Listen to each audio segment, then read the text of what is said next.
మీకు ఒకసారి గుర్తుందో లేదో పాతది నేను యాద్ చేస్తా. కేసీఆర్ ముఖ్యమంత్రి ఉన్నప్పుడు చంద్రబాబు నాయుడు ఆంధ్రలో మాట్లాడింది ఒకసారి.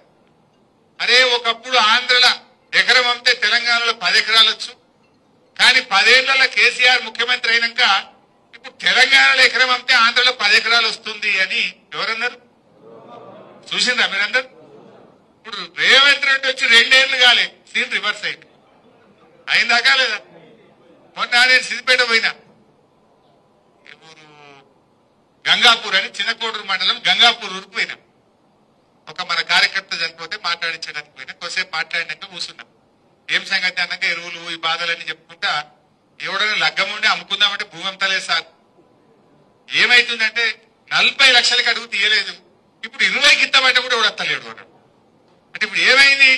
సీన్ రివర్స్ అయింది. ఆడ చంద్రబాబు నాయుడు అయింది, రేవంత్ రెడ్డి అయింది. ఇప్పుడు ఏమైతుంది? ఇప్పుడు మళ్ళా ఆంధ్రలో ఎకరం అమ్మితే తెలంగాణలో 2 ఎకరాలు వస్తుంది. అయిందా లేదా? గజ్వేల్లో మీ అందరికి అనుభవమే ఉంటుంది. రేట్లు తగ్గినాయా పెరిగినాయా? ఎంత తగ్గినాయి? సగానికి సగమైంది. ఇంకా 2 ఏళ్ళు ఉంటే ఇంకేమవుతుందో. దోసాల్లో సగమైంది. ఈ రేవంత్ రెడ్డి ఇంకో ఏడాది 2 ఏళ్ళు ఉంటే ఇంకెంత తగ్గుతుందో. బేరాలు బంధు, కార్లు గుంజుకపోతుర్రు, మోటార్ సైకిళ్లకు ఇన్స్టాల్మెంట్లు లేవు, దుకాన్లు బంద్ అయిపోయినాయి, డీజిల్ కు పైసలు లేవు, బేరాలు లేవు, కొత్తగా ఇల్లు కట్టేవాడు లేడు, ప్లాట్ కొనేటోడు లేడు. ఎవడన్నా అవసరం పడి భూమి అమ్ముకుందామంటే కొనే దిక్కు లేదు. నిజమేనా? ఇది రేవంత్ రెడ్డి పాలన పుణ్యం. ఎవరు తృప్తి